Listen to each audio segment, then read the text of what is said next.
Bom, boa tarde a todos. Hoje a gente vai dar início, né, a algumas bancas de trabalho de conclusão de curso da UNA Bom Despacho. Vou passar alguns avisos. Essas bancas, elas, primeiramente, agradecer, né, Felipe e Alessandra, por terem aceito o convite de estarem aqui. Felipe já é sócio, né, Felipe? Vai continuar sócio aí, pelo menos até semestre que vem. Semestre que vem a gente tem uma pancada, uma levada. E aí o negócio é mais... Vamos aí. Contem comigo também. Beleza, valeu. Tá anotado. Tá gravado, né? Tá gravado. Bom, essas bancas, elas são abertas ao público, né? Mas ninguém, além dos professores, avaliadores e dos alunos, podem se manifestar. Então, vou pedir que quem não estiver, né, falando no momento, por favor, feche o áudio. Hoje a gente vai ter duas bancas, né? Serão duas bancas. As apresentações levam de 10 a 15 minutos. Os alunos, durante as apresentações, devem manter as câmeras ligadas obrigatoriamente. Serão avaliados pela banca, de 0 a 100, os seguintes quesitos: qualidade do trabalho escrito, qualidade da apresentação digital, qualidade da apresentação oral, domínio sobre o tema e o preparo na arguição. Não é de 0 a 100 para cada, né? Só basta levar esses 5 tópicos em consideração para encontrar a nota de 0 a 100, a nota final, uma média entre os dois examinadores. Importante informar que os examinadores, eles estão aqui para avaliar, né? Se vocês estão prontos ou não para o mercado de trabalho. Então, é algo avaliativo e críticas serão geradas como consequência, mas sempre críticas positivas, tá? E outra coisa é que a avaliação da banca, ela é soberana. Então, uma vez que a banca chegou à sua avaliação final, ela é imutável. Ok? Natália e Bárbara, podem, por favor, ligar as câmeras e compartilhar a tela e iniciar a apresentação de vocês.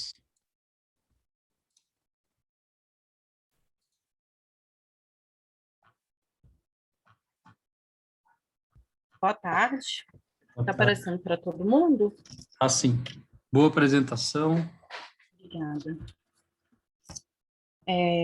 Vou iniciar. Nosso trabalho é para falar sobre condenações de carcaças por lesões sugestivas à tuberculose bovina. O trabalho foi feito eu, Bárbara Rafaela, e a Natália de Souza. O trabalho foi constituído por uma revisão de literatura e um relato de caso, disponibilizado pela médica veterinária Marina Carolina, sobre as condenações de carcaças por tuberculose. A tuberculose é considerada uma importante causa de condenação de carcaças em matadouros, levando a grandes percas econômicas, tanto para produtores quanto para os frigoríficos. É uma doença granulomatosa, de aspecto crônico, infecto-contagioso, é uma zoonose, e lembrando que é de notificação obrigatória. O principal agente é o Mycobacterium, e o mais encontrado é o Mycobacterium bovis, que acomete os bovinos, os bubalinos e os humanos, e o Mycobacterium tuberculosis, que acomete os humanos. É um bastonete álcool ácido bastante resistente, são imóveis, aeróbios estritos, não possui cápsulas ou flagelo, não são formadores de esporos. Lembrando que, por se tratar de um bastonete, existe uma camada mais espessa de lipídio em torno de todo o bastonete.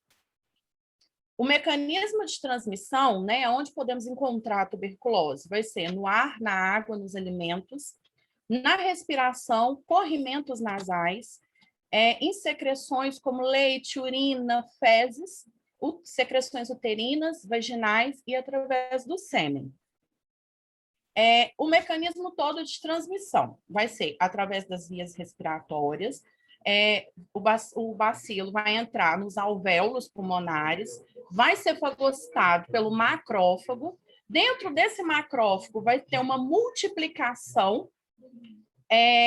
Esse macrófago vai acabar rompendo devido a essa multiplicação e vai para vai ser depositado em algum momento e vai ter uma hipersensibilidade do tipo 4, que é a tipo tardia. Vai ter uma necrose de caseificação, que vai ser a consequência de tudo isso, aonde vai ter um recrutamento de linfócitos T, células de defesa, que vai aumentar ainda mais essa lesão. Essa lesão ela pode ser dividida entre miliar, que é um aspecto de grão de milho, ela é maciça, abrupta, vai para a corrente sanguínea, ela pode estar presente nos espaços interalveolares e principalmente vai atingir o pulmão. A protraída ela é mais comum, ela vai para a corrente sanguínea e linfática. Ela pode acometer tanto musculatura quanto os linfonodos, rins, intestino e os demais órgãos do animal. Os sinais clínicos, lembrando que é uma doença de evolução extremamente crônica, né? Tem uma alta cronicidade. Então, até aparecer um sinal clínico para o produtor, vai demorar, e isso a doença está sendo disseminada dentro do rebanho, né? O primeiro momento vai ser uma perca de produtividade e uma anorexia, né? Debilidade e alguns sinais respiratórios. Lembrando que os sinais respiratórios eles podem ser confundidos com algumas doenças pulmonares, então dificulta um pouco mais o seu diagnóstico, né? Quando atinge os pulmões, pode ter uma dispneia, uma tosse seca e vai ter aumento dos linfonodos. Os diagnósticos são um diagnóstico clínico, que vai ser por sintomas clínicos, mas devido à cronicidade, né, é um pouco complicado fechar um diagnóstico só pelo clínico. O anatopatológico vai ser uma necrópsia detalhada de órgãos, linfonodo, musculatura. E o bacteriológico é retirado um fragmento mandado para o laboratório, onde é feito o isolamento dos bacilos. Porém, o bacteriológico não está muito utilizado devido à demora em resultado, né? E por ser uma doença que tem uma transmissão muito fácil. O mais usado é o alérgico cutâneo, que é feito através da tuberculinização, existe tanto a aviária quanto a bovina. É um exame intradérmico que vai causar uma hipersensibilidade do tipo tardio.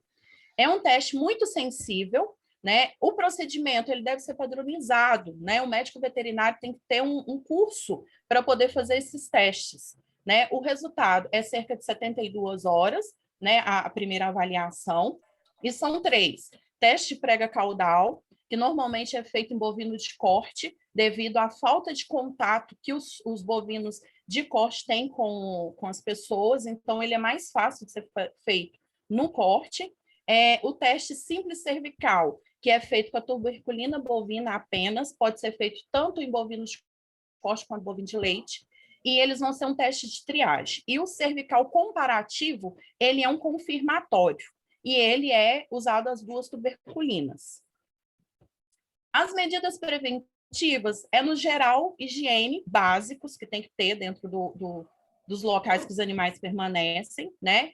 É recomendado que se faça testes dos novos animais, que sejam adquiridos animais de fazendas que são testadas negativos, são livres de tuberculose, e principalmente existe um programa nacional de controle de erradicação de brucelose e tuberculose, onde o intuito dele é diminuir a incidência e a prevalência da doença, testando os animais, e os animais estando positivo, feito o descarte sanitário desse animal, o abate sanitário.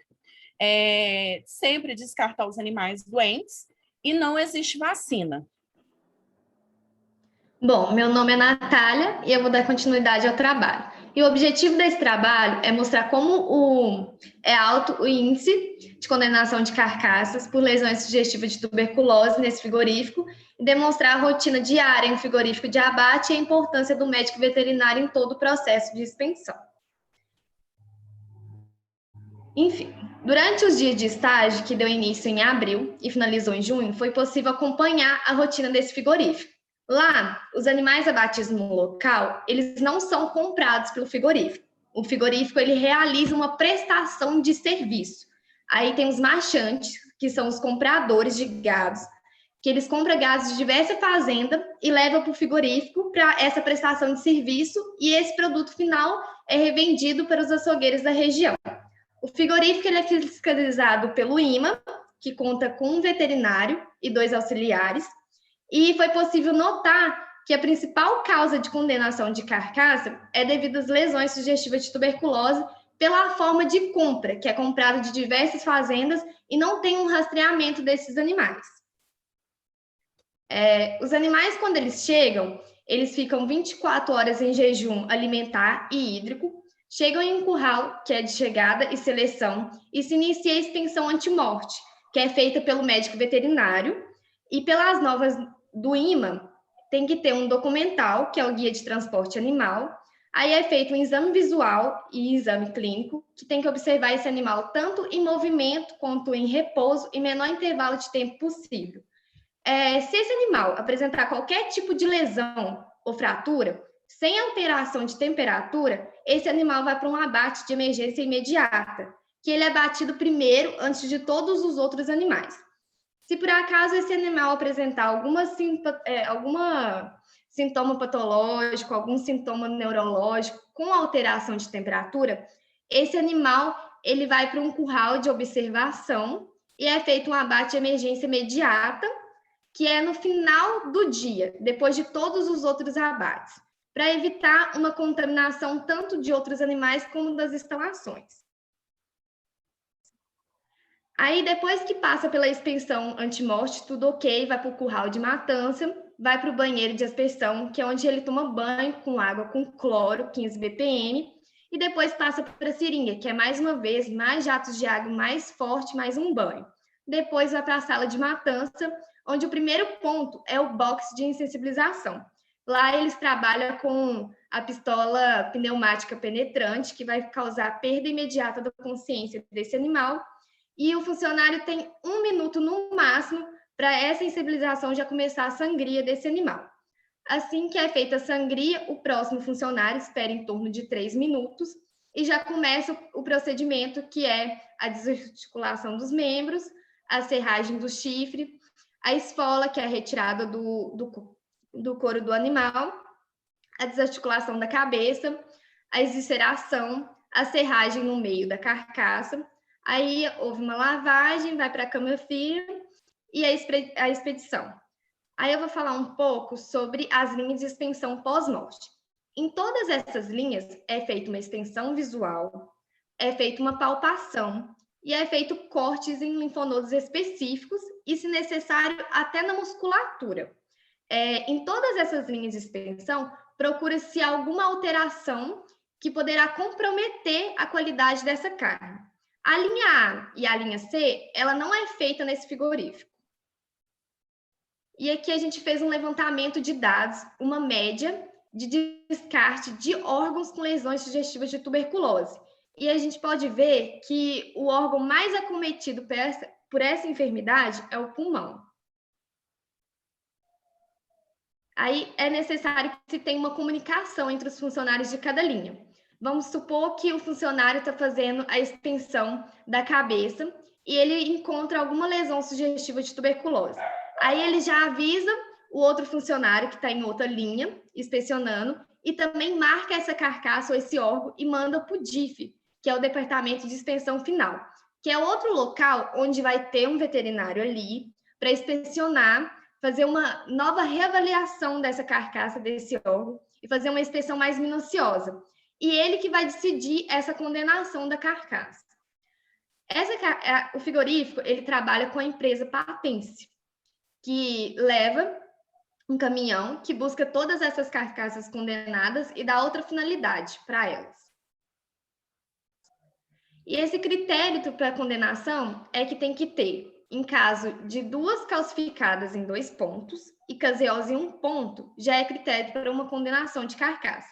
Aí aqui a gente tem a imagem de uma cabeça com lesão sugestiva de tuberculose no linfonodo do tipo caseosa e um pulmão com lesão sugestiva de tuberculose no linfonodo do tipo calcificada.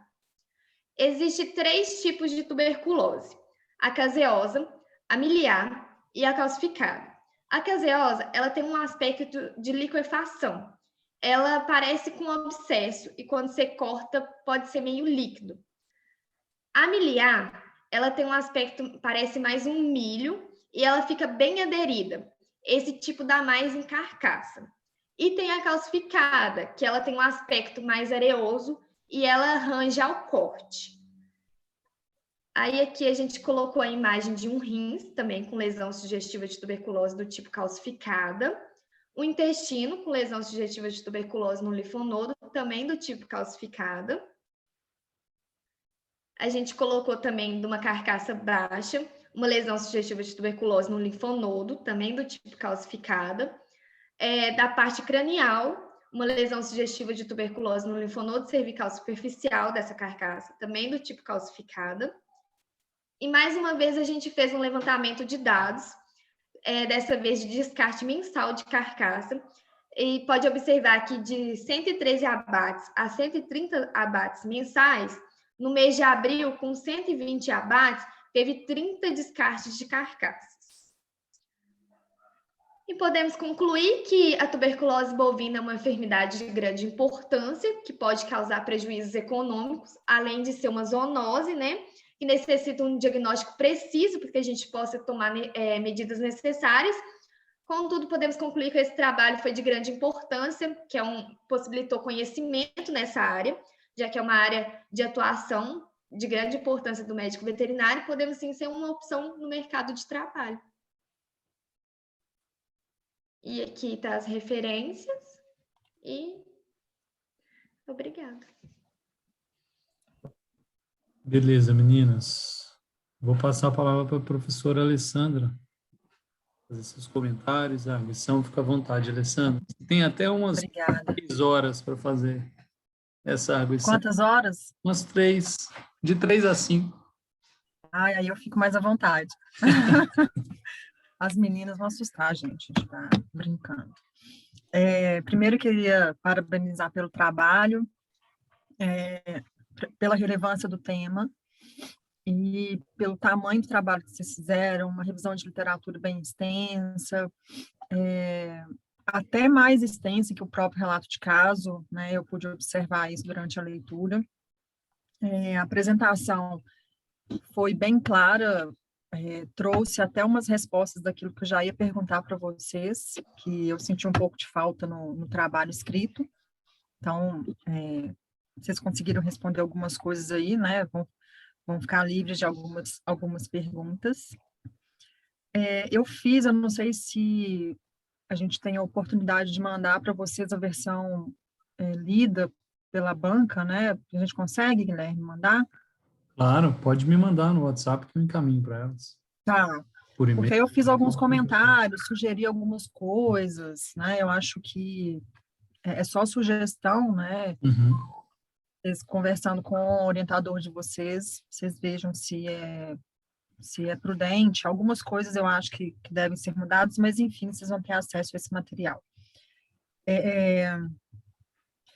Eu acho que, para começar, vocês deram muito pouca importância ao relato de caso e as considerações finais do trabalho de vocês, quando vocês apresentaram um trabalho que vocês encontraram 25% de casos de tuberculose, né, lesão sugestiva de tuberculose durante o estágio. Eu fiquei com um pouco de dúvida com relação ao período de estágio. Qual foi o período que vocês fizeram a avaliação? No trabalho escrito não tem isso, né? O período que vocês fizeram a avaliação. Que a gente levantou os dados? Isso. O estágio foi do dia 19/4 até dia 14/6. A gente começou em abril o estágio e terminou em junho. Só que a gente levantou dados antes dessa data, porque a gente pegou o que tinha lá, entendeu? Que a veterinária pôde disponibilizar para a gente. Entendi. No tanto que acho que até em junho não tem, porque ela não conseguiu passar para a gente, entendeu? Entendi.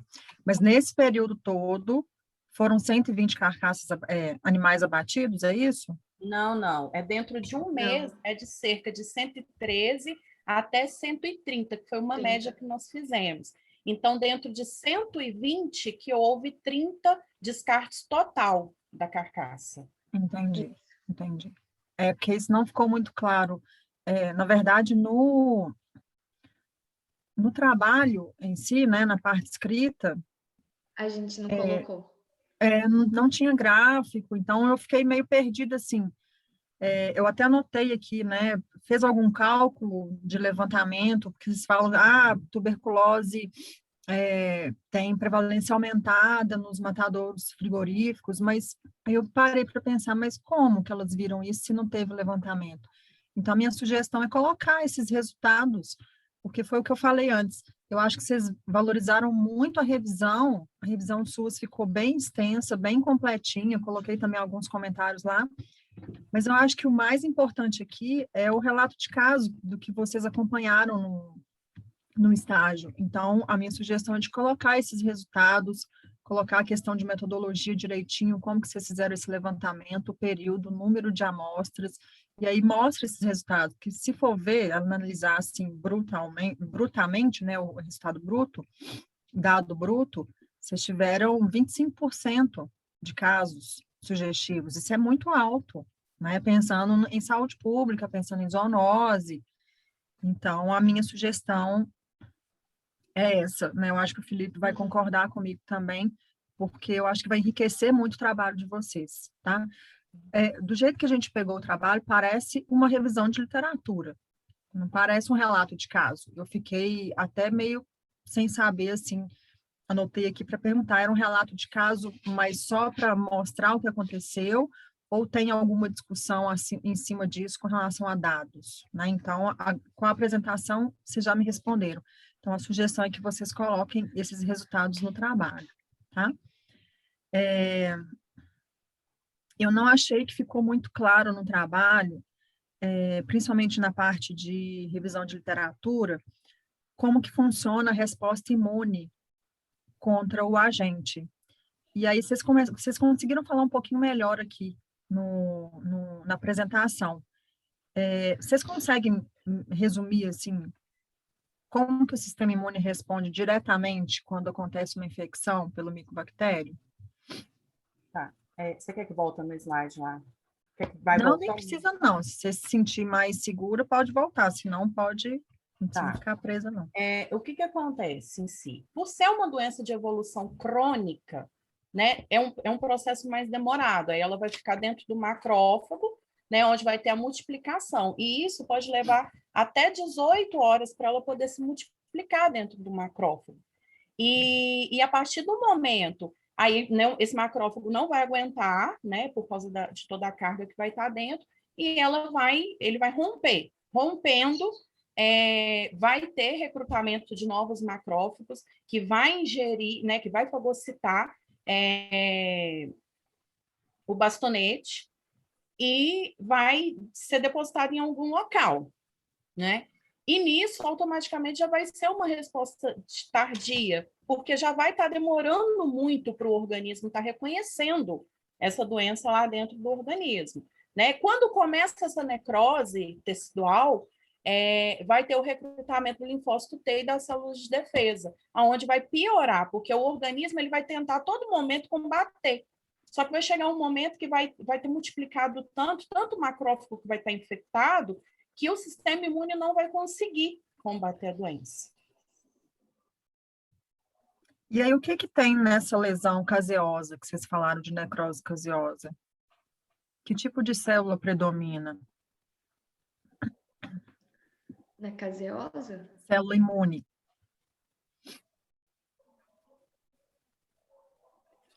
Você já me falou aí, eu só não sei se você ligou uma coisa a outra. Ao meu entendimento, seria o macrófago e o linfócito T. Exatamente. Então, por isso que forma aquela lesão caseosa, né? Porque você tem ali um aglomerado de macrófago, de linfócito, aí tem alteração de pH, começa a mudar, né, a consistência daquele meio.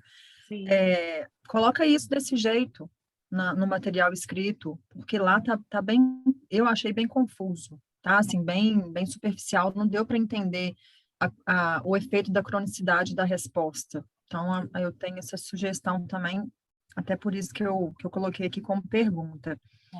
Uma coisa que me deixou em dúvida é que vocês citam algumas vezes sobre sistema orgânico. O que é sistema orgânico? É matéria seca, ambiente. Deixa eu pegar a página aqui, que eu até anotei, porque eu eu não entendi o contexto que vocês falaram.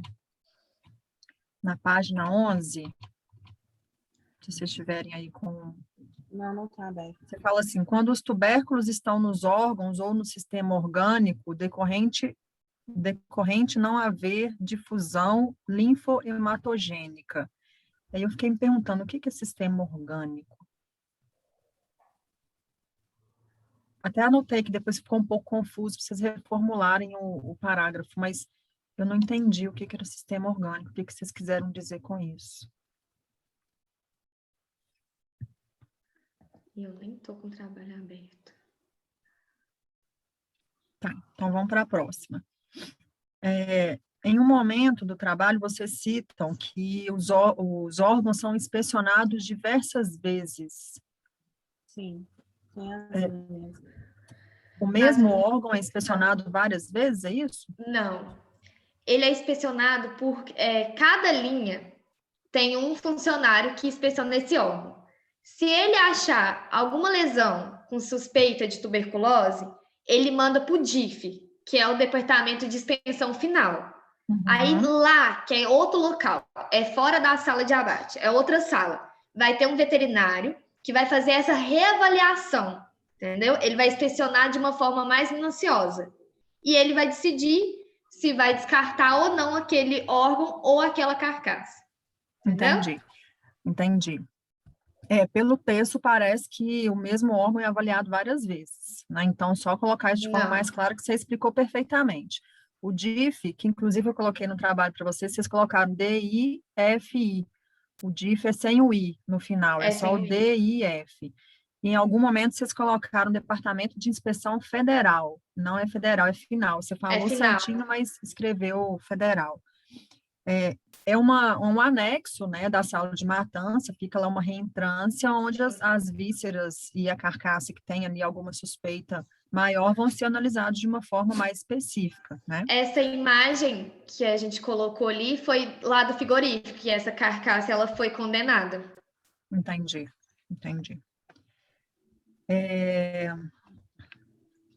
Aqui no meu caderninho, eu já... E é lá na salinha do DIF. Oi? Essa carcaça está lá na salinha do DIF. Isso. O Felipe e o Guilherme, se quiserem, né, iniciar, porque eu deixei algumas coisas anotadas no trabalho, então eu vou passar por aqui para ver também, vocês podem iniciar a arguição de vocês. À vontade, Felipe. Obrigado, Gui, obrigado, Lê. Meninos, boa tarde. Parabéns pela apresentação, tema extremamente relevante, né? Muito do que a professora Alessandra já falou, eu ia falar, então eu vou passar, tá? Mas eu queria fazer uma consideração muito importante em relação à parte escrita, que na revisão de literatura vocês mencionam matadouro.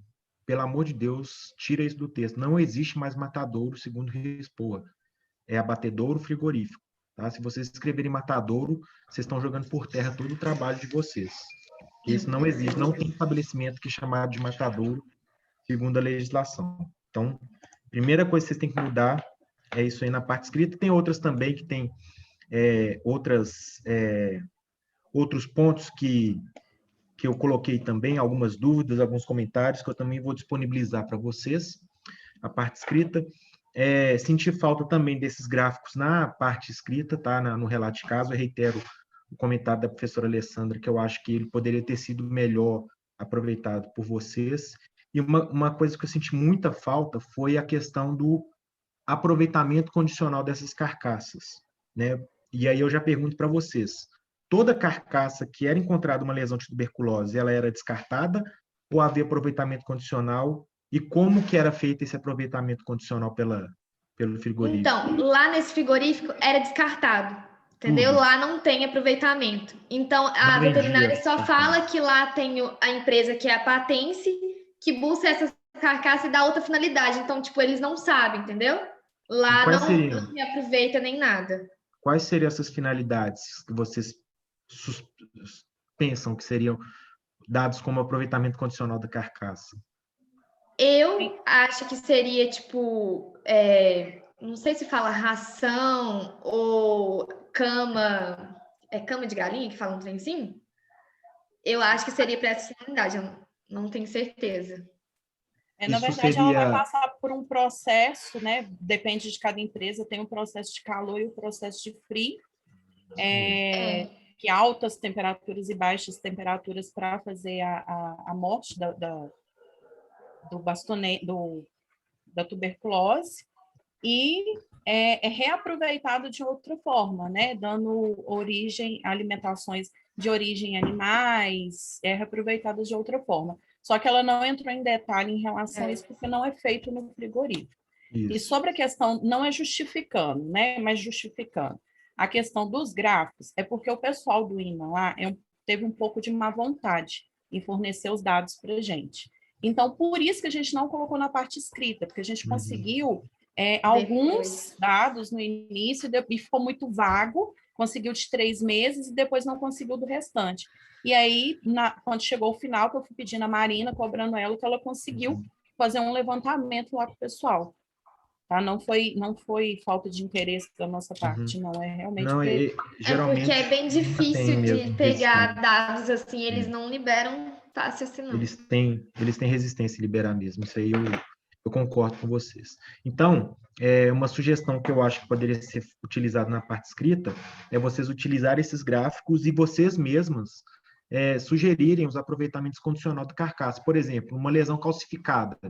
Qual que é a característica de lesão calcificada? Se ela não acomete nenhum linfonodo do animal, não tinha nenhuma alteração clínica, retira aquela parte, a carcaça pode ser destinada para o consumo. É isso que eu senti falta, porque isso impacta significativamente lá na perda pelo produtor, né?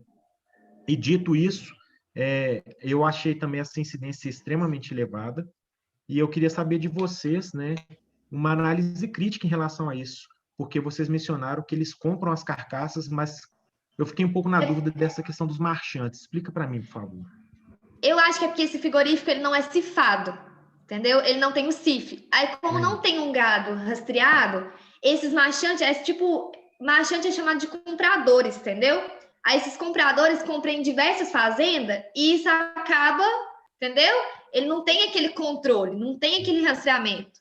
Por isso que eu acho que o índice deu muito alto por conta disso, que não tem só aquela fazenda com aquele gado rastreado só dali. É comprado de várias. Sim, mas tem GTA, não tem? Tem. Então, é obrigatório ter GTA. Então, teoricamente, você sabe a origem dessas fazendas, né? Então, assim, sabendo da origem dessas fazendas, se vocês fossem agentes públicos de saúde, veterinários concursados que exercem função de saúde pública e de controle, controle epidemiológico, o que vocês poderiam utilizar como critério para tentar realizar uma menor, né, incidência, né, fazer um trabalho para tentar diminuir essa incidência, porque isso é a carcaça que a gente vê alteração, né? Se você tem carcaça que está apresentando alteração, pode ser que outras alterações passem despercebidas, até mesmo porque vocês falaram lá, os funcionários recebem algum treinamento? Recebe, porque Todos? o frigorífico ele é fiscalizado pelo IMA. Isso. E lá tem um fiscal do IMA e tem algum auxiliar de fiscalização? Lá trabalha um veterinário e 2 auxiliares administrativos. Administrativo, mas na linha de inspeção não tem nenhum? Ela não comentou, ela só falou que é assim. Porque... Ela é RT de lá que também faz essa fiscalização.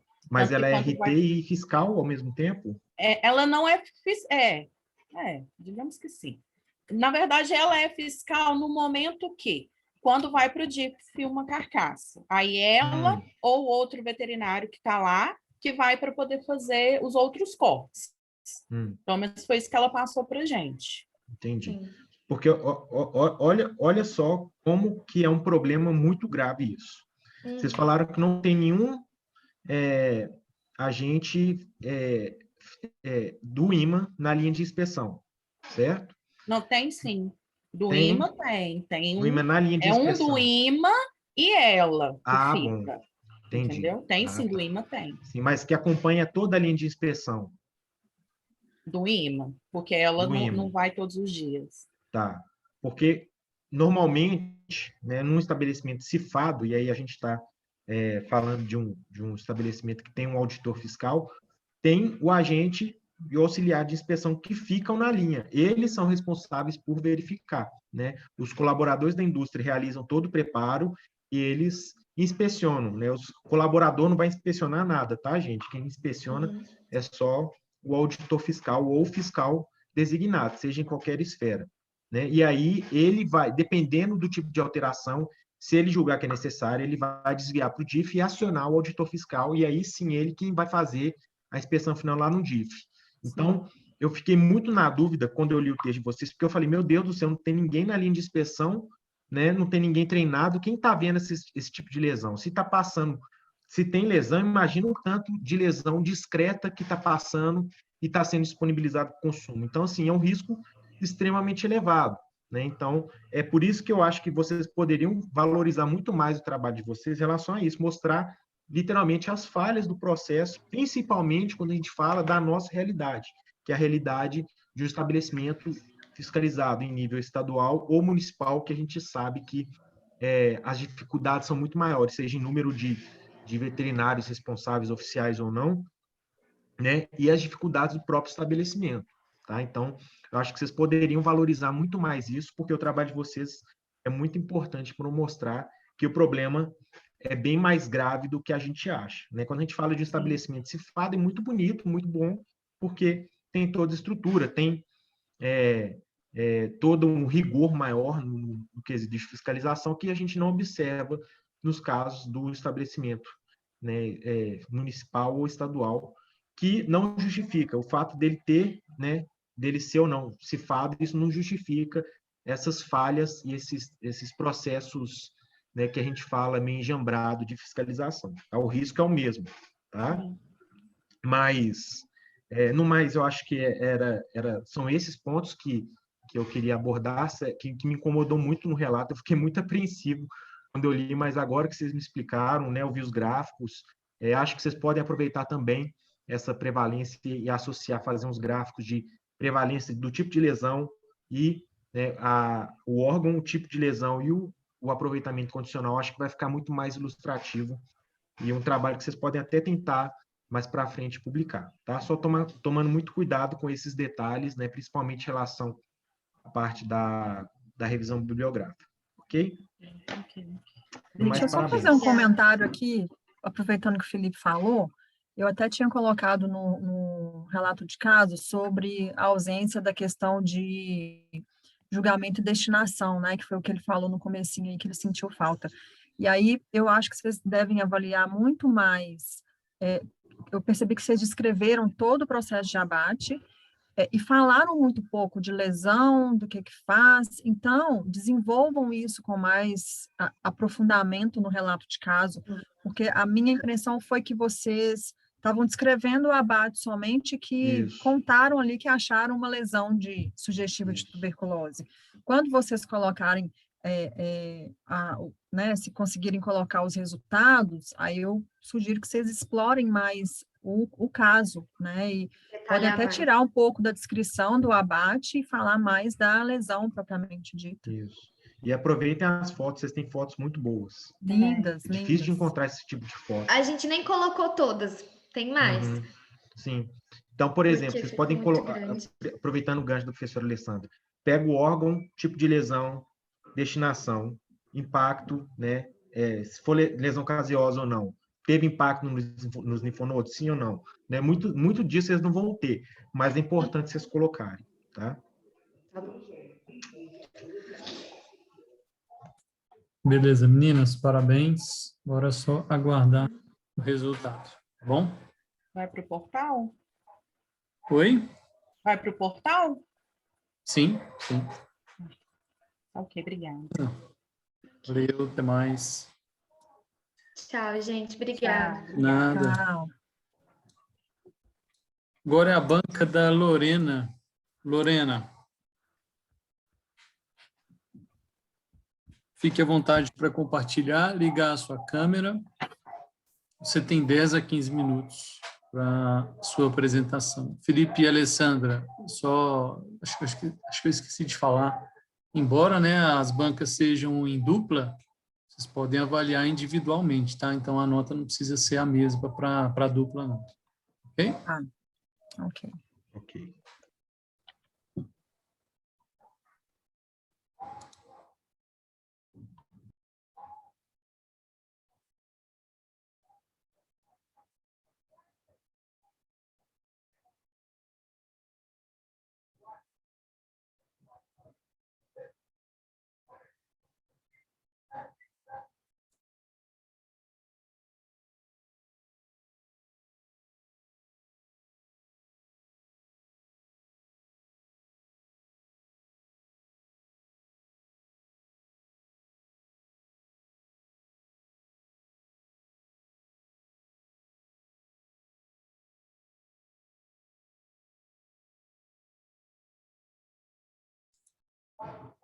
Pode começar.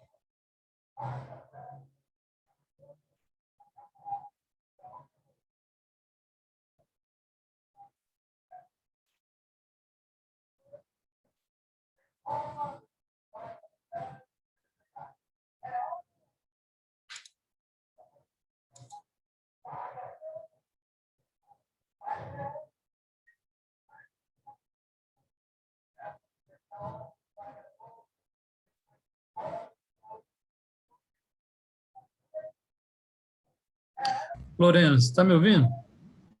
Tô, Guilherme, peraí, só um instante. Não tá no não... áudio. Tá dando pra ele escutar? Sim. Ah, tá. É porque a câmera, não sei o que tá acontecendo aqui. Não tá dando pra pôr a câmera. A câmera deve estar ligada, tá? Vou te dar 5 minutos aí para resolver essa questão. Você pode entrar, por exemplo, pelo celular. Aonde?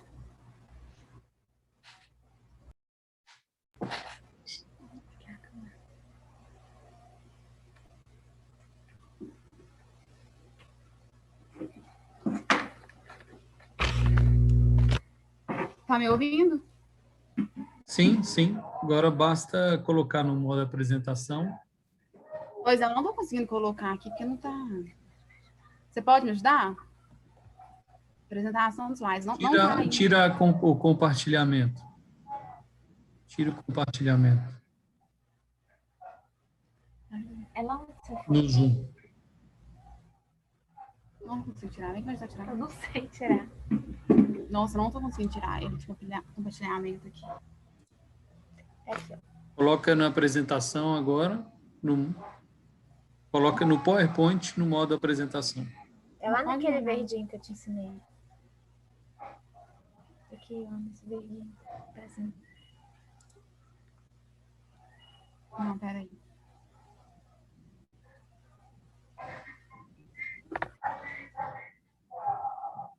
Aí seleciona a sua apresentação. Então, mas não tá saindo coisa, não. Vai deixar... Não pode ficar assim. Guilherme, o meu não tá saindo para apresentação. Você tem que compartilhar a tela inteira ou diretamente a apresentação. Então, mas eu compartilhei a apresentação e não vai. Então, compartilhe a tela inteira. Clica de novo no botãozinho e vai na primeira opção. Tela ou screen, se estiver em inglês. O botão do Zoom. Verdinho. Não vai. Guilherme, licença, posso ajudar? Pode. Claro. Lá embaixo tem escrito comentários, na parte inferior do seu slide. Tem escrito comentários, anotações e comentários. Lá embaixo na tela, do seu lado direito. Aí tem... Não, nessa página que você está. Aí tem uma telinha. Tem para você aumentar, diminuir, tem uma telinha.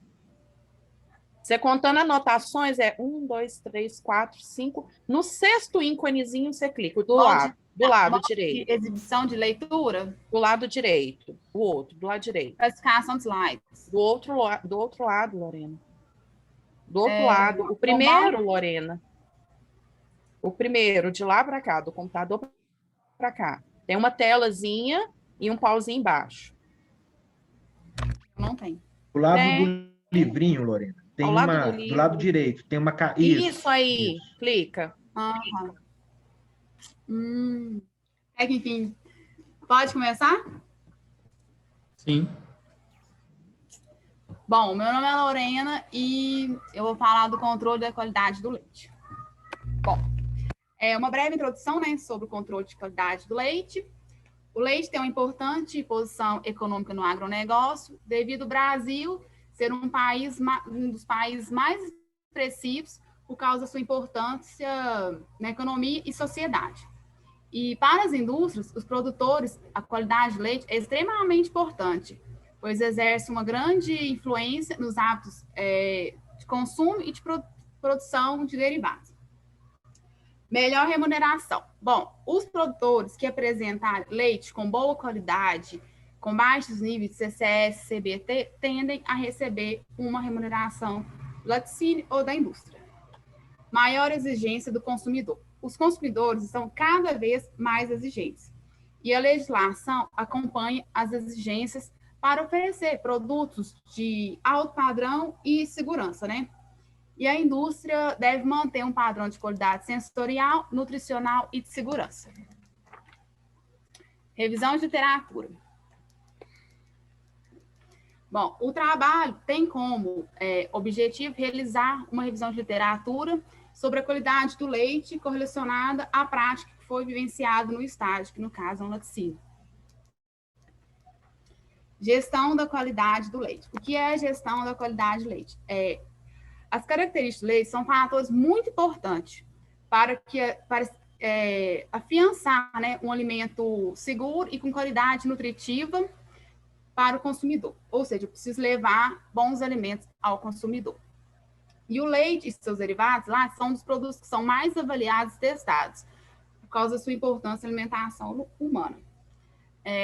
Parâmetros e exigências dos consumidores. Bom, a qualidade dos alimentos pode ser avaliada de forma subjetiva ou objetiva. O que é isso? A forma objetiva é um grupo de características intrínsecas ao produto. São características físicas, nutricionais e higiênicas. A forma subjetiva está relacionada às preferências do consumidor, ou seja, levando em consideração os gostos pessoais do consumidor. O que são características sensoriais que se tratam de características de aceitação ou rejeição daquele produto.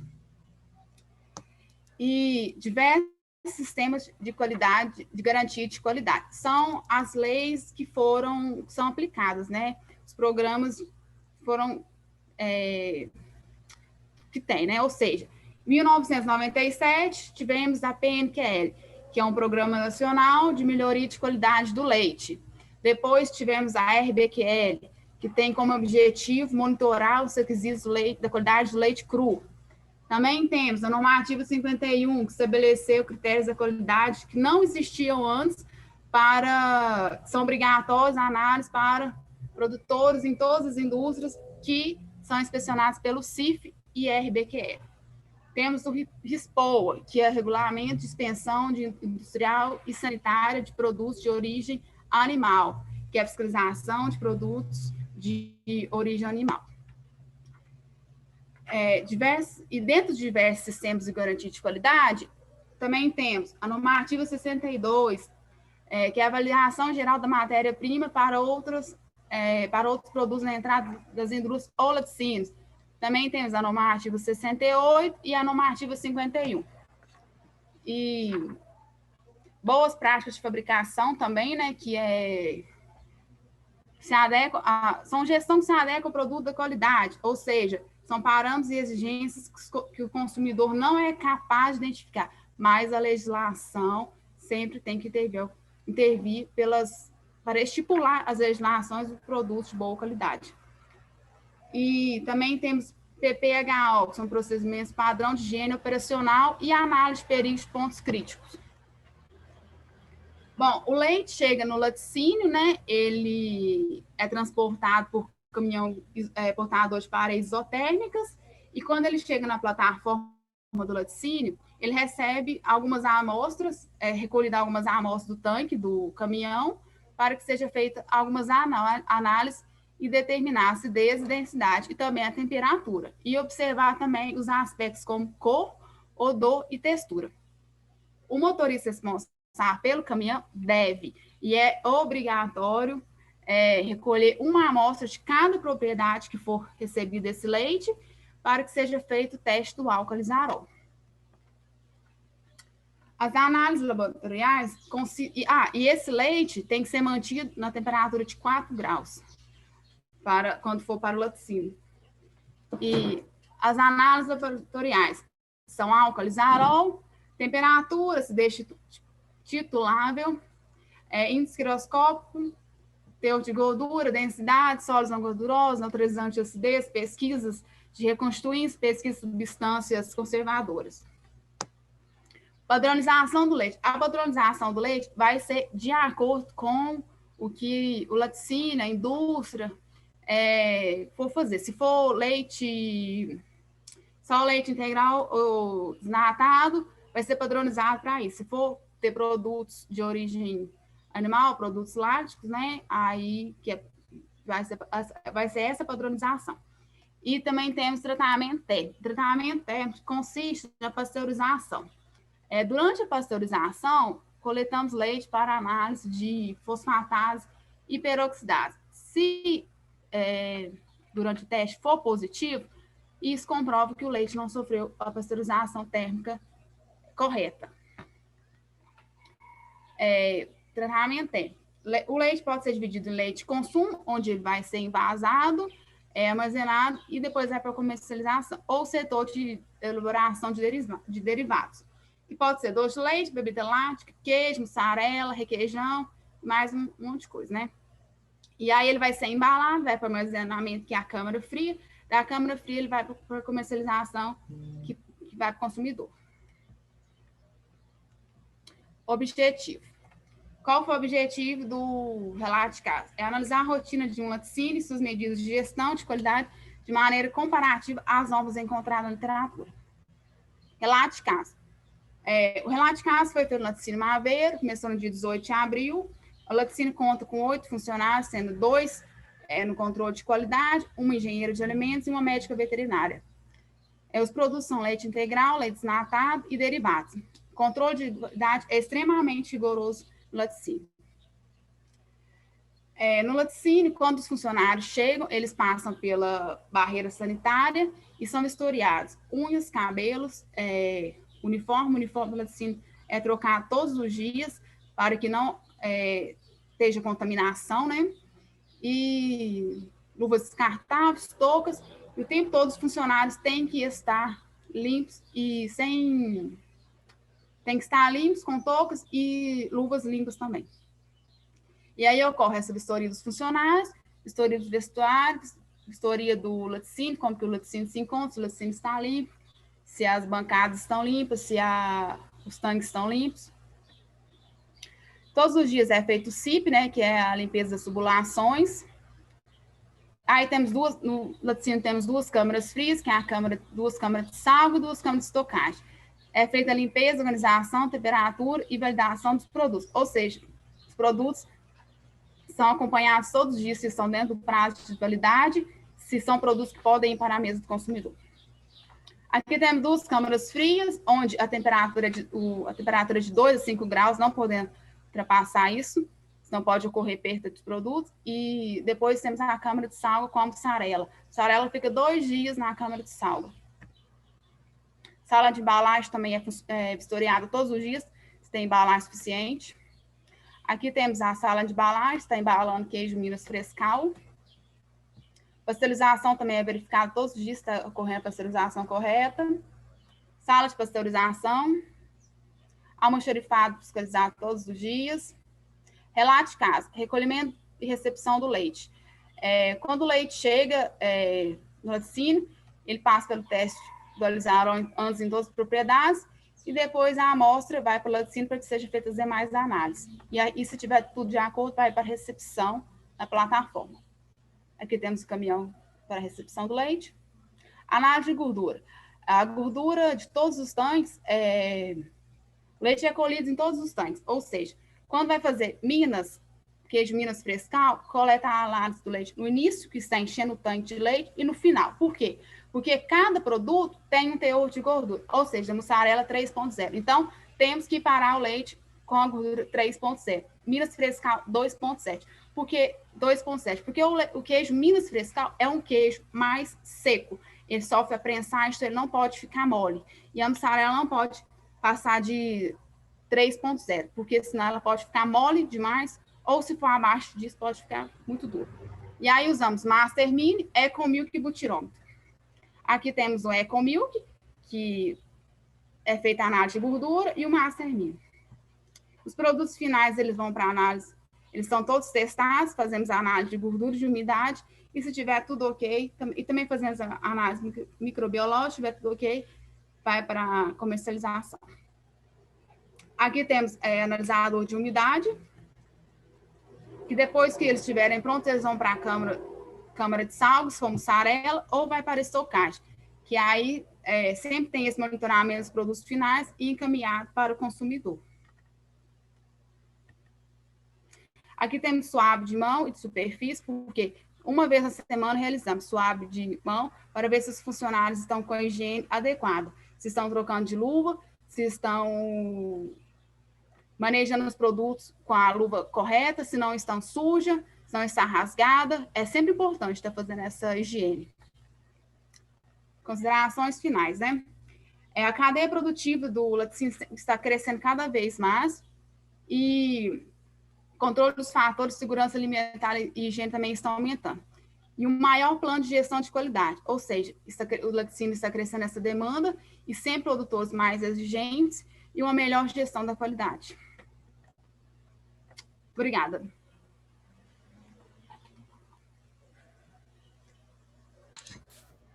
Beleza. Vou fazer o contrário agora. Quer começar, Felipe? Ô, Alessandra, se você quiser começar, fica à vontade. Pode ser. A gente pode também, não sei se você está de acordo, Felipe, a gente pode ir falando junto, né, discutindo. Podemos. Lorena, parabéns pelo trabalho, Obrigada. Parabéns por essa etapa do curso. Ficou um pouquinho nervosa, né? Com os problemas do início. Porque meu trabalho ficou muito grande, e, tipo assim, eu precisava agilizar o tempo, porque é muita informação, é muita coisa, aí eu precisava, tipo, falar muito rápido, mas eu queria falar tudo, então eu precisava de diminuindo e ficando mais rápido. Entendi, mas eu acho que o que aconteceu também no início te deixou um pouco nervosa, né? Porque eu não conseguia mexer nisso também. Nossa, mas acontece. É. Eu fiz algumas considerações aqui, Lorena, eu queria te passar, perguntar, enfim. Tá. Eu percebi que no começo do trabalho você falou sobre avaliação do leite objetivo e subjetivo de uma forma muito mais clara do que como você trata no trabalho. Sim. Então, tenta deixar um pouquinho mais claro lá, né? Na hora de definir, tenta deixar um pouquinho mais claro. Uma coisa muito, assim, muito, muito, muito importante que eu percebi no seu trabalho é com relação à atualização de legislação. Você aborda como legislação importante para o leite, né? A IN 51, IN 62, outras instruções. Fala da publicação do decreto, né, do 9.013 de 2017, mas antes dele a gente já tinha outro decreto que a gente chamava, foi o primeiro decreto, né, o 30691 de 1952. Então, o 9.013 foi uma atualização, na verdade, ele foi um novo decreto que mudou mais, de uma forma mais impactante o decreto anterior. Mas o 30691, ele teve atualizações ao longo do tempo, e aí veio o 9.013 e renovou todo o decreto. De 2020, que é o mais recente. Isso, aí eu ia colocar isso depois. E aí, então, veio o 9.013, depois teve o 9.069, que foi uma atualização no mesmo ano, né, 2017, e a gente tem uma legislação ainda mais recente, com relação ao RISPOU ainda, que é o 10.468, que é do ano passado, de 2020.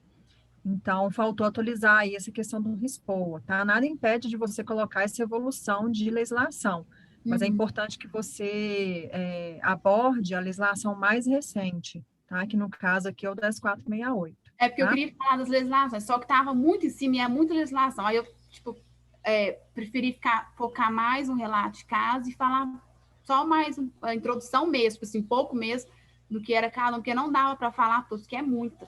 Aí eu foquei Mas mais. aí, Lorena, nem é uma questão de falar ou não, porque você tem que falar, né? De uma forma resumida ou não, tem que falar. Mas aí a gente tem que falar daquilo que é vigente. E não que o decreto 9.013 não tem importância, mas, por exemplo, você falou da IN 51 e a IN 62, elas estão revogadas. Elas não existem mais. E aí a gente A tem IN legislações que 76, substituíram 77. isso, que é a 76 e 77. Então, e ainda tem uma outra, né, que é a 55, que atualizou a 76, a IN 76. Então, eu acho que você abordou a quantidade certa dentro de cada legislação, mas você abordou a legislação errada. Tá. Então, tem que pegar a legislação vigente. Então, você corrige isso lá no trabalho, tá? Tá. Porque senão vão falar que seu trabalho está errado, porque a legislação Está realmente está desatualizado. errada. Sim. Né? Ele perde ela teve completamente alteração. o argumento legislatório dele, entendeu? Como é que você vai comparar o que você está apresentando com um regulamento que não existe mais? O RTQ de leite cru 62, que é de 2011, ele foi revogado, entendeu? Isso. É complicado. Então, tem que ficar bem atento a essa questão de atualização de legislação. A gente sabe que atualiza o tempo inteiro, né? Mas para fazer um trabalho desse, tem que fazer uma pesquisa bem segura, tá? Para não ter esse risco. Lá no trabalho, você coloca, na página 8, você coloca ISSO 9000. Você queria dizer o ISO 9000, porque está com... Isso, porque é o depois você permitido. corrige lá, porque está escrito errado, está com 2 S's. Tá? Isso, E a Aí eu te ISO perguntar o que era 9000, isso. ela não é voltada para alimentos, é a ISO 22.000. Então, assim, tem que ver o contexto do que você está falando, né? Aplicar a ISO certinha. Eu senti falta de você falar, já que você fez uma revisão antes, de análise microbiológica do leite. Você não falou isso em momento algum. Você falou das análises que são feitas no momento que chega, falou certinho que colhe o leite lá na fazenda, que faz a avaliação do alisarol, temperatura, e aí chega na propriedade, colhe uma amostra, né? Chega no estabelecimento, colhe uma amostra lá para avaliar de novo, o alisarol, falou tudo certinho. Mas eu não vi nada sobre, por exemplo, contagem de célula somática, né? Nada microbiológico. É porque o laticínio não deixou com que eu fizesse as análises microbiológicas, porque lá são 2 responsáveis no controle de qualidade. E aí o laticínio pediu para não permitir que eu não participasse das análises microbiológicas, porque acharam que é umas análises muito complexas, muito difíceis, e aí a engenheira de alimentos pediu para que eu não participasse das análises microbiológicas, entendeu? Aí por isso que eu não falei nada. O que eu fazia lá era as análises de gordura, que eu usava butirômetro, Ecomilk Master Mini, que eu sempre estava fazendo, mas alisarol, mas de antibióticos, essas coisas, eles não deixavam eu fazer. E aí eu também ficava na parte da inspeção, que era inspecionando os funcionários, olhando se os utensílios estavam limpos, os equipamentos, como que estava tudo certinho. Mas a análise microbiológica, eles não deixaram que eu participasse. Entendi. Mas no seu trabalho, no relato de caso, você falou de apenas algumas técnicas de avaliação. E na revisão, você falou de várias técnicas que você não falou no relato de caso. Então, você podia ter colocado a avaliação microbiológica na revisão. Foi até onde eu senti falta. Eu nem senti falta no relato de caso, não, porque eu percebi que você não fez todas as avaliações. Mas na revisão eu senti falta. E essa parte de análise microbiológica é importante demais para a qualidade do leite. Muito importante. Então, eu senti muita falta disso. Se você puder, né, a sugestão é que se altere e acrescente, na verdade. Nem alterar, acrescentar essa parte no trabalho. Tá? Porque eu até tinha pedido deles para me passarem as análises, mas aí eles não falaram que não tinha possibilidade, porque eram análises muito complexas, muito difíceis, e que não Mas faça só a parte teórica. Você não tinha precisa que, pelo colocar no menos, relato. citar quais foram as análises de acordo com o RTQ de mussarela e queijo Minas Frescal. Coliforme total, salmonela, listeria, Staphylo. Exato. Eu anotei aqui porque eu vi que uma figura sua, tá, com uma legenda, Na legenda da figura, está falando figura 2. E no texto está figura X. Eu acho que você esqueceu de voltar lá e anotar o número da figura. Isso lá no material escrito. Ah, tá. Aí depois você Corrige. dá uma olhada. E aí eu percebi que você cita várias figuras, você mostra várias figuras, mas não cita essas figuras durante o texto. Então, elas ficaram um pouco sem contexto. Então, se você puder linkar uma figura com o texto, durante o texto você fala, de acordo com o que pode ser visto na figura X, né? E aí faz essa relação. Porque parece que as figuras estão soltas no texto, né? Então, quando você faz essa ligação, fica um pouquinho mais linkado, né? Fica mais conectado. Uhum. Uma coisa que eu observei também é que às vezes você reveza, né? Colocar no texto, você coloca número 8, 3, você não escreve por extenso. E tem uma regrinha, né? Até 10, quando você vai falar um número até 10, você tem que escrever ele por extenso. De 11 para cima, você já pode colocar o número. Então, essa é uma questão técnica, né? A ABNT, né? Então, depois você dá uma olhadinha aí, seguindo esse raciocínio. Tá. Esse estabelecimento que você acompanhou, ele era inspecionado por qual esfera? Eu não lembro de você ter falado aqui. Se falou, você me desculpa, não peguei. Ele tinha fiscalização do mapa e do Era CIF. CIF. Isso. Tá. Só para finalizar aqui, porque eu acho que, né, eu estou pegando um pouquinho do tempo do Felipe. Pode Não, Lê, pode ficar, ficar à vontade. Pode ficar à vontade. Senão eu falo o dia inteiro. Não tem problema, não. Sobre as considerações finais, eu não entendi, lendo o trabalho, lendo as considerações, eu não consegui me vender para falar assim, o trabalho é importante por causa disso. Eu achei que você desenvolveu uma boa revisão, acho que você devia ter falado um pouquinho mais no relato de caso. Eu vi que você descreve pouco as análises que foram feitas, então a sugestão é que você explane mais sobre as avaliações feitas que são importantes para a qualidade,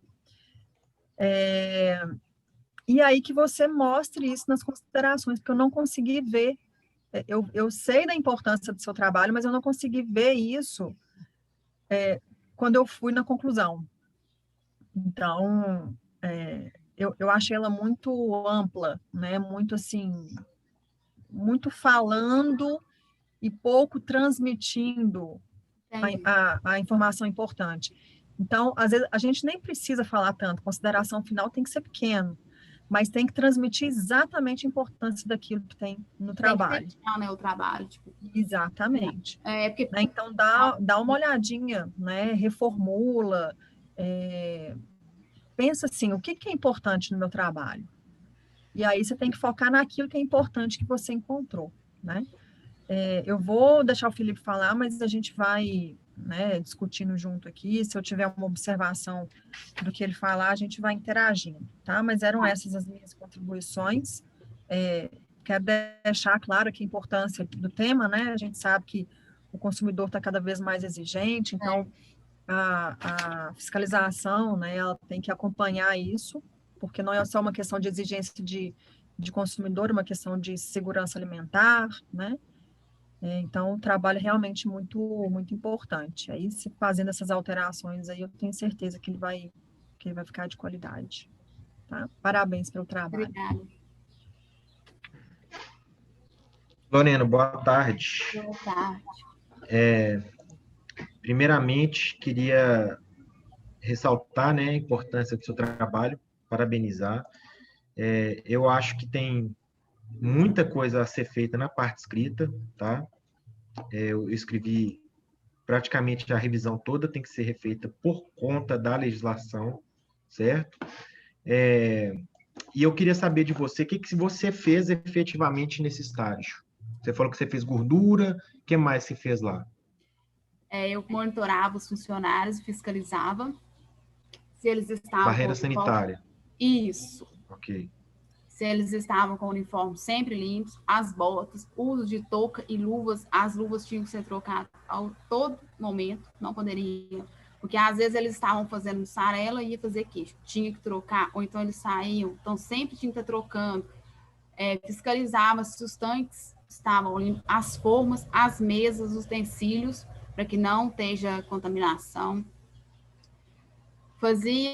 Recebia o leite junto com os meninos do controle de qualidade, fazia as análises de gordura e de umidade, porque cada produto tinha um percentual de gordura, e aí a gente sempre tinha que estar fazendo essa gordura do tanque do início e do tanque do final, para ver como que ia sair, porque eles tinham um problema lá do pasteurizador com a desnatadeira, aí não era regulado muito bem.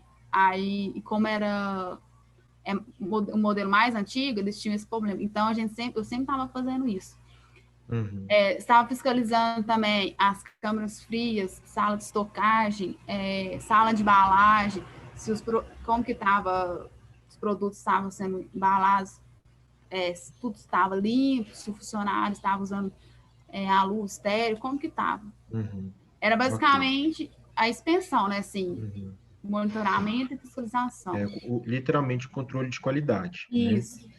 Que só não fez as análises microbiológicas porque você disse que eles não deixaram. Tá? O laticínio, a engenheira do laticínio não permitiu que fizesse. Ok. Porque você me falando agora, eu entendo todo o seu processo do trabalho, mas na sua apresentação e na parte escrita, não ficou claro, nenhuma das vezes, as etapas que você atuou, tá?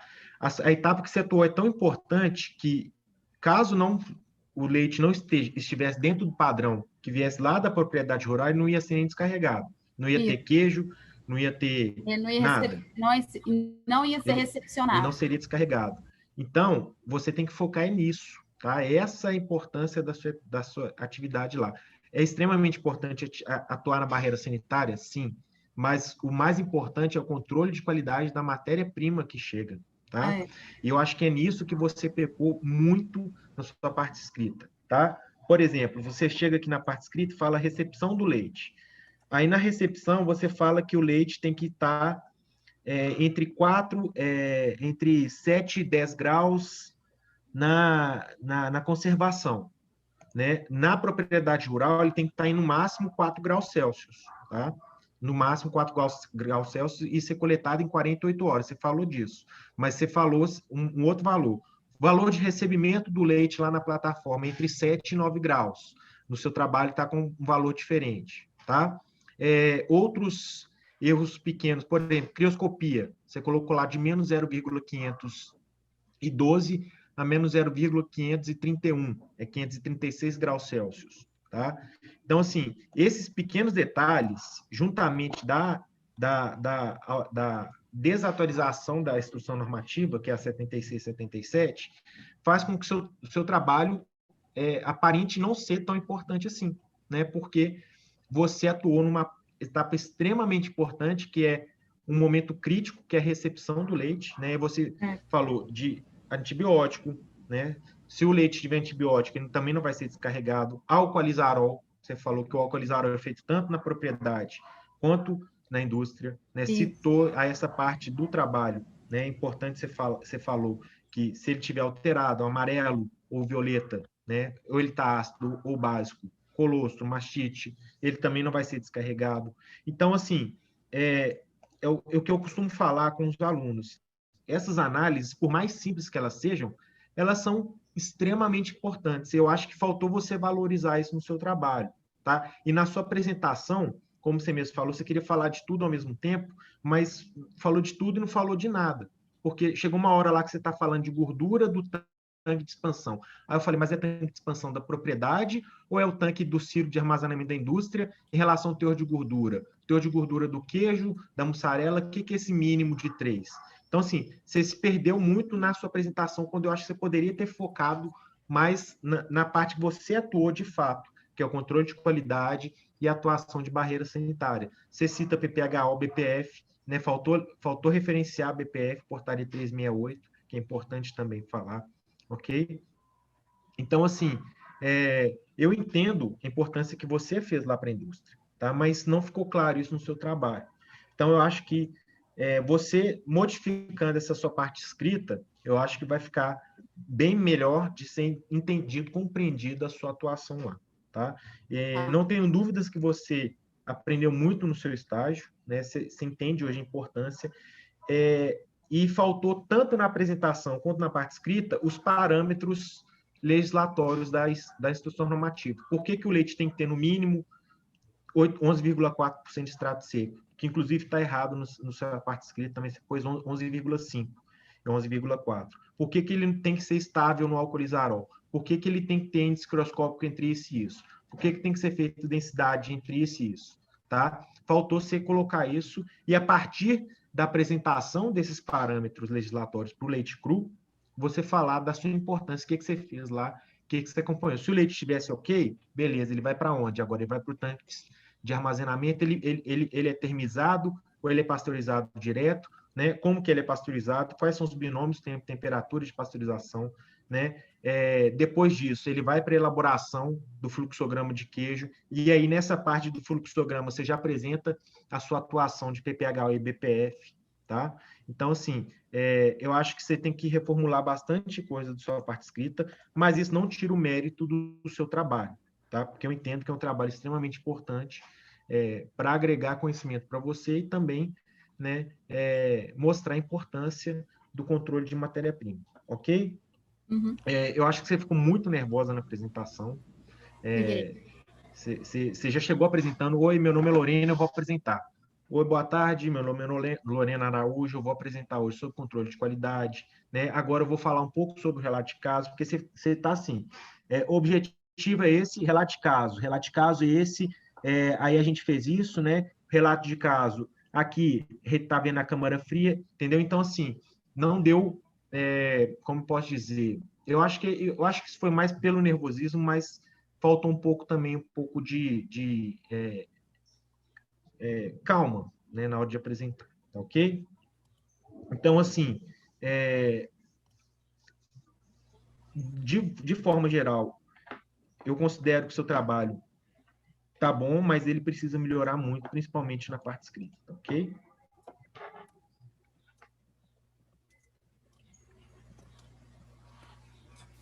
Fim? Felipe, fim? Oi. Fim?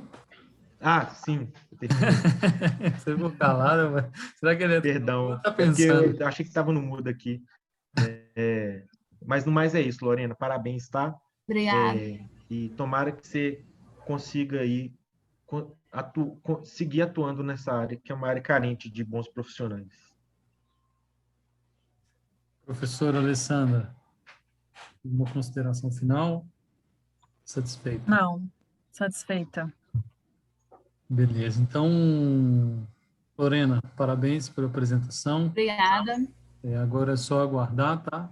Os professores Tá bom. disponibilizarem. Eu acho que você não estava aqui, mas a nota, ela é uma média entre as notas dos dois avaliadores, variando de 0 a 100. Ok? Você, daqui a um tempo, você vai receber lá no seu portal a nota. Beleza? Tá bom. Queria agradecer novamente, Felipe. Professora Alessandra, vou chamá-la para voltar. Agora, Com as ordens. é praticamente uma maldição, tá? Porque no semestre que vem são mais de 100 bancas, então a gente vai ter aí algumas ligadas de diversas áreas.